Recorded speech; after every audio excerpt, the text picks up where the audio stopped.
Expectations that the Aam Aadmi Party may win the Delhi elections tomorrow has put investors on the back foot and spooked the stock markets. The Sensex closed 491 points lower at 28,227 today, registering a fall after landmark highs just about a week ago. Power companies too closed in the red, with the fear that a win for AAP in Delhi may lead to an audit of their books, and also the state government may force these companies to lower tariffs. Reliance Infra, Tata Power, the two companies which supply electricity in Delhi, closed in the red. Reliance Infra lost 8.7% to close at 419, while Tata Power was down 2.4 at 80.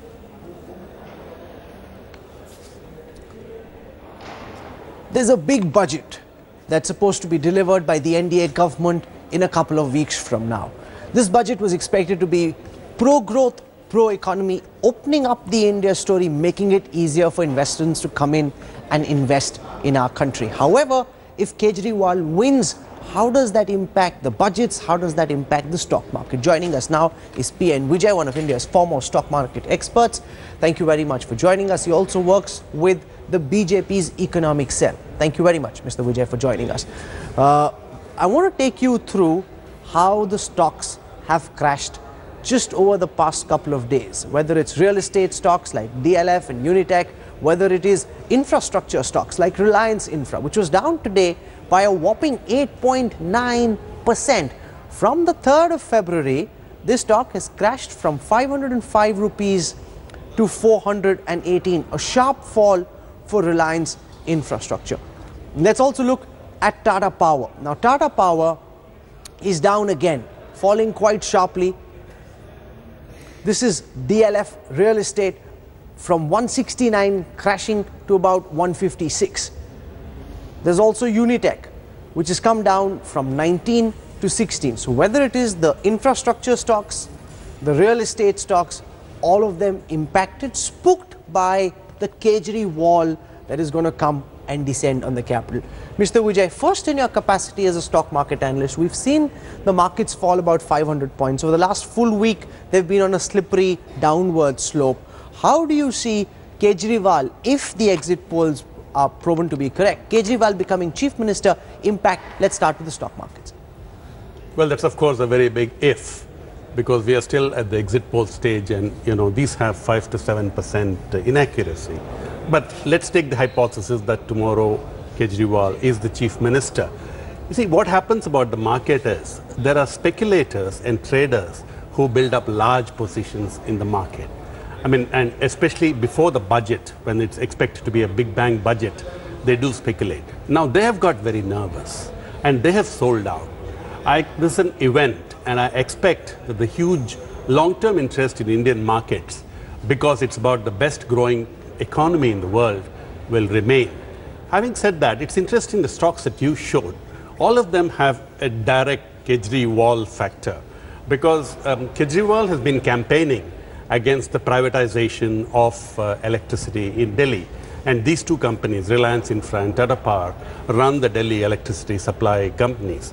And also Kejri-Wall has been against some of the loosening up of land reforms that Modi has been talking about. No, because he's frankly anti-business, at least from the perspective of corporate India. This is their worst nightmare coming true. Now, you've got a big budget that's expected to be very bold, brave, big decisions.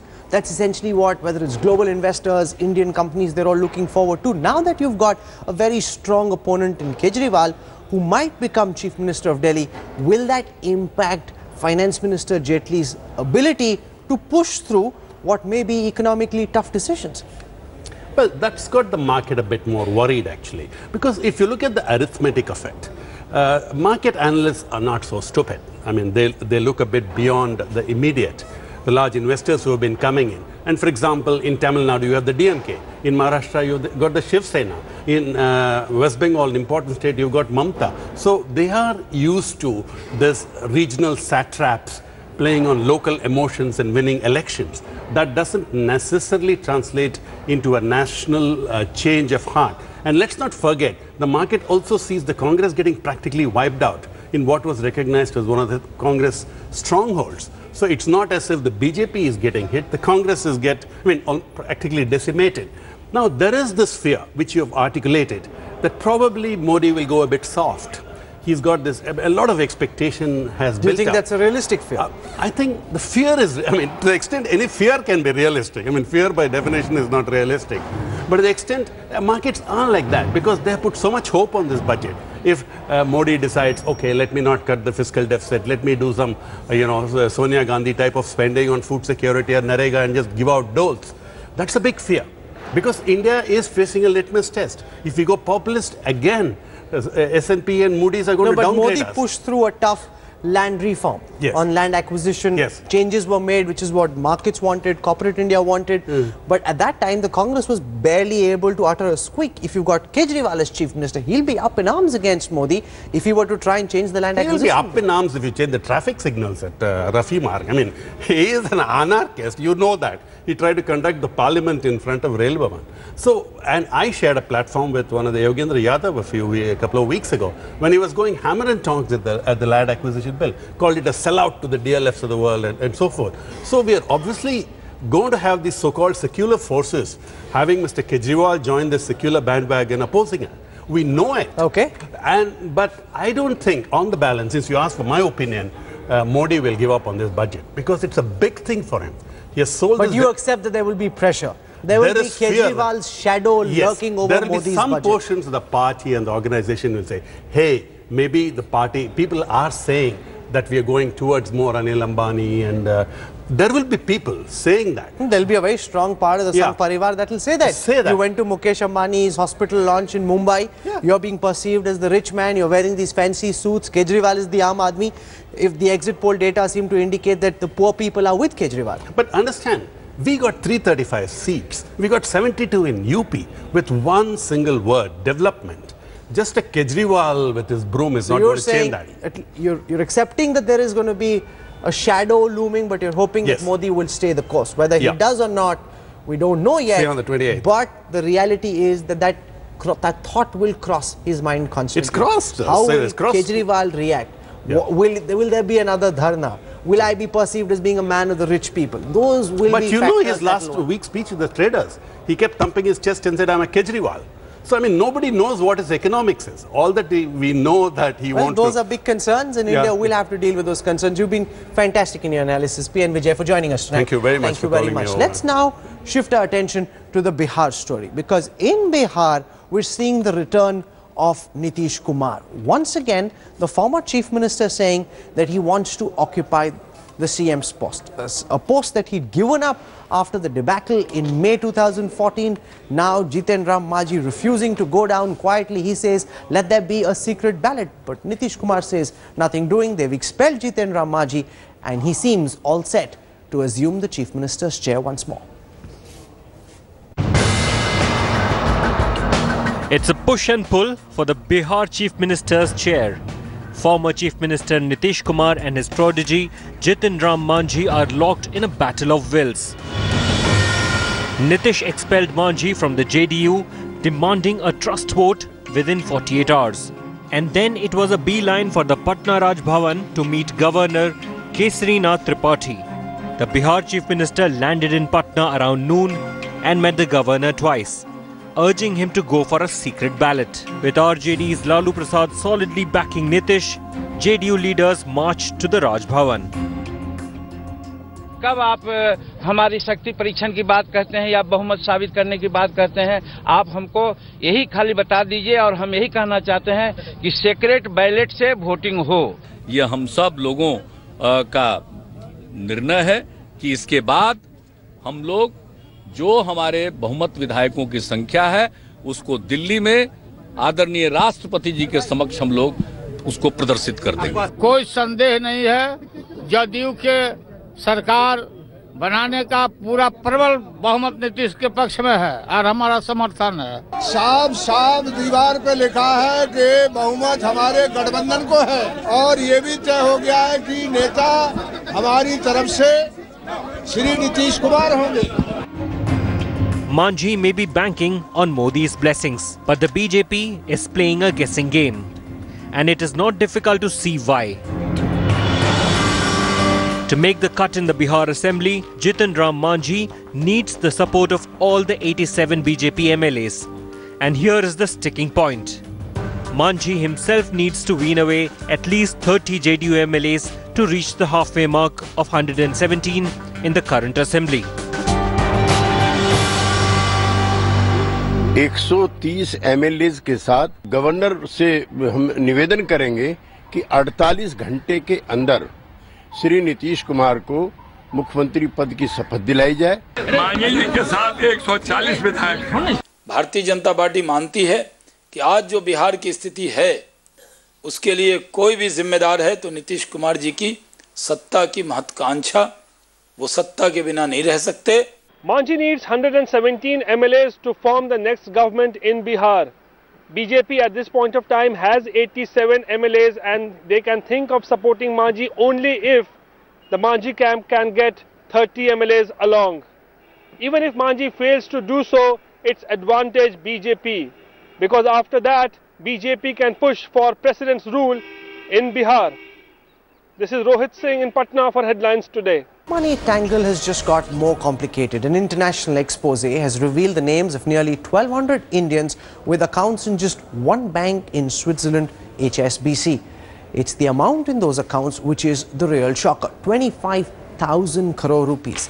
The government has effectively washed its hands off the matter, saying that this is old information.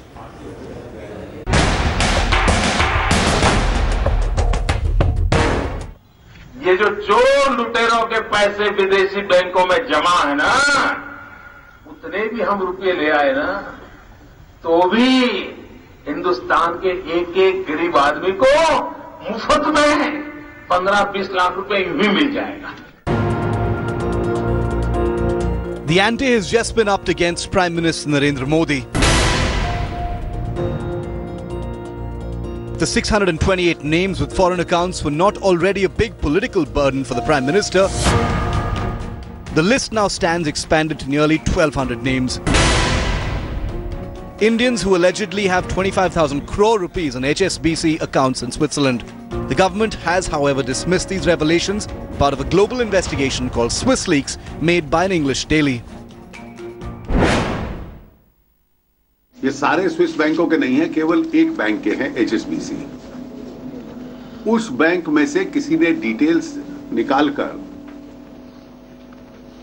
किसी देश को दी थी और उन्होंने भारत को ये जानकारी दी थी। ये आज से 4-5 साल पहले हुआ था। Importantly, the information is not current. It dates back 8 years to 2006-2007. The finance minister says that despite the information being available in 2010, no action was taken, giving the guilty enough time to transfer their funds. This has, however, not stopped the Black Money Special Investigation Team from taking note. Certainly, Biden, we have to go through the names, we have to find out how much amount is less there, and action will be taken. Political reactions have been shrill, targeting the Modi government. The black money heat will only rise in the coming days, with 31st of March being the deadline for the Supreme Court monitored probe. Also, if sources are to be believed, government is all set to reveal at least 60 names of those holding black money accounts. And with the latest list, including names of politicians as well, stakes are high for the political class. This is Ashish Maharishi reporting for Headlines Today. Well, the Aam Aadmi Party trying to target the BJP for not doing enough. We need to slip into a quick break, but before that, we're in the middle of the live India Today newsroom, and I want to show you some of the preparations that are taking place for tomorrow's counting day. I'm joined, in fact, by my colleague and Aaj Tak's managing editor, Supriya Prasad. Supriya, बताएं क्या तैयारियां चल रही हैं कल के graphics के लिए? बस ग्राफिक्स पे वही चल रहा है, दिल्ली की 70 सीटों का रिजल्ट एक साथ स्क्रीन पे दिखे। पूरी कोशिश हो रही है कि सबसे ज़्यादा रिजल्ट हम लोग दिखा पाएँ और मैंने हर क्षेत्र के लोग देख पाएँ इसमें कि 70 सीटों का रिजल्ट उनके सामने आ रहा है किस तरीके से वो। दूसरी बात यह है कि अब लोगों की नज़र जो है सिर्फ किरण बेदी और केजरीवाल के स्कोर कार्ड पे है, तो हम लोग उसको भी अलग तरीके से लाने की कोशिश कर रहे हैं कि इन दोनों का स्कोर जो है लोगों का हमेशा की तरह सबसे तेज नतीजे टीवी टुडे के ही चैनल्स पे होंगे। बिल्कुल 8 बजे सुबह से लगातार। Supriya and his entire team are going to be working all through the night, putting the back-end infrastructure together, which will appear magically on your screen from early in the morning tomorrow. Thank you very much, Supriya. We're heading into a quick break. When we come back, we'll talk about the AIB controversy. Now, they've apologized to Christian priests and the social media.